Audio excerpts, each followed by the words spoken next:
Okay, क्या बोल रहे हैं इस क्वेश्चन में? देखो, do the following two statements mean the same thing? क्या दोनों में सेम मतलब है? The population of this state in 1991 is 165% of that in 1961। ये पहला स्टेटमेंट है। दूसरा है, the population of this state has increased by 65% from 1961 to 1991। Okay, तो ये लॉजिक थोड़ा समझ के लेते हैं। तो 1961 का जो नंबर है, ठीक है, पहला स्टेटमेंट देख ले। इन्होंने क्या बोला है? 1961 में जो भी पॉपुलेशन है उसके 165% अब कब है? 1991। ओके, तो 1991 की पॉपुलेशन, वो ऐसा बोल रहे हैं क्या? 1991 की पॉपुलेशन इज इज ऐसा है ना? 1991 की पॉपुलेशन इज का मतलब इक्वल टू 165%। क्या 165%? 165% किसका? 1961 का। ठीक है, तो 165% ऑफ 1961। ओके, तो यहाँ पे मल्टीप्लाई कर लेते हैं और 1961 की पॉपुलेशन लिख देते हैं। ठीक है, is that what they are trying to say? Mathematically हम लोगों ने ऐसा कन्वर्ट किया इसको। देखो, 1991 की पॉपुलेशन इज 165% ऑफ 1961। करेक्ट? ये हो गया पहला। अब दूसरे की बात कर लेते हैं।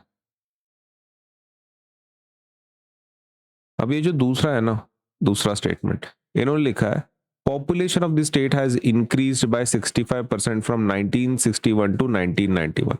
1991 में जितनी भी थी उससे 65% ज्यादा अभी नए इसमें।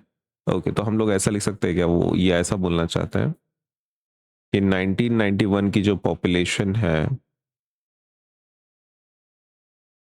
वो कितनी है एग्जैक्टली? हैज इंक्रीज्ड बाय 65%, मतलब जितनी भी थी पहले 1991 में, जितनी भी थी 1961 में, सॉरी 1961 में जितनी भी थी उससे 65% ज्यादा है। ओके, तो is this what they are trying to say कि भाई 1961 की पॉपुलेशन जो भी है वो तो है ही है, बट उसमें कितने का इंक्रीज है? कितने का इंक्रीज है? 65% का इंक्रीज है। How much is the increase? 65% का इंक्रीज है।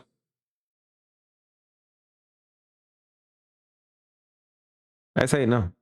ओके, तो 65%, लेकिन किसका? 65% किसका? वही ना, 1961 का। तो 1961 का जो भी है तो उसका 65%। 65% ऑफ 65% ऑफ कौन सी पॉपुलेशन? 1961।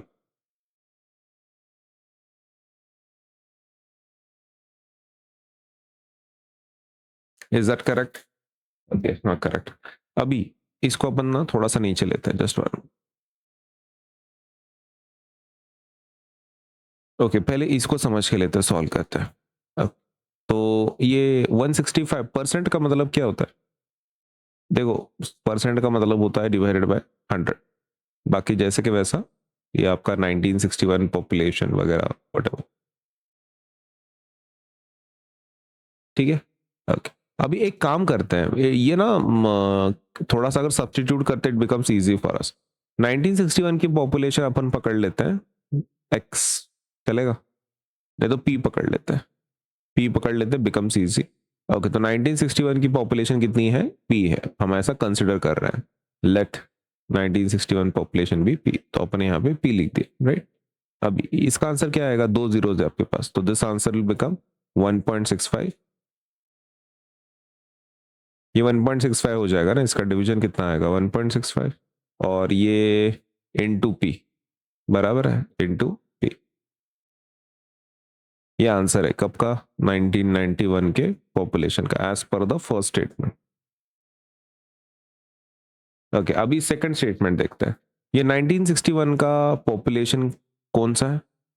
तो 1961 का जो पॉपुलेशन है वो है पी। 1961 का पॉपुलेशन कौन सा है?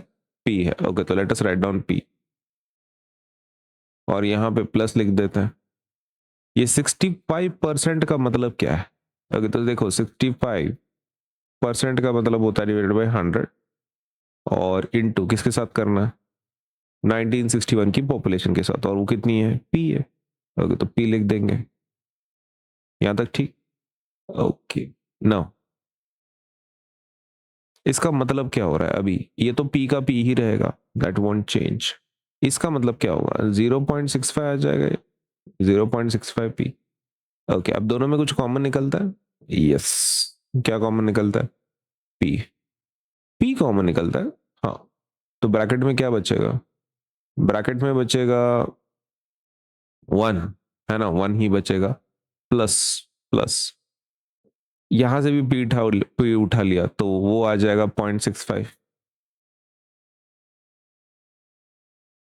ठीक है, p कॉमन निकाला ना अपने दोनों में से, p और p कॉमन निकाल तो बचा क्या, 1 प्लस 0.65। 1 प्लस 0.65 कितना होता है, तो वो आ जाता है 1.65। Okay, so that will be p in bracket 1.65। और इसका आंसर क्या आएगा फिर फाइनली, 1.65 p आ जाएगा, बराबर है, ऐसा आएगा ना, this will be 1.65 into p। इसको रीअरेंज कर रहे हैं बस। क्यों रीअरेंज कर रहे हैं, just as to match it with what is given at the first step. Okay, तो क्या सेम है फिर, ये 1.65 into P and 1.65 into P तो सेम ही आ रहा है, मतलब दोनों स्टेटमेंट कैसे हैं, सेम ही है। तो do they mean the same thing, yes they mean the same thing. तो अपन यहाँ पे लास्ट में लिख देंगे yes, both mean both mean the same. Same he meaning है दोनों का, कैलकुलेशन तो सेम ही आ रहा है।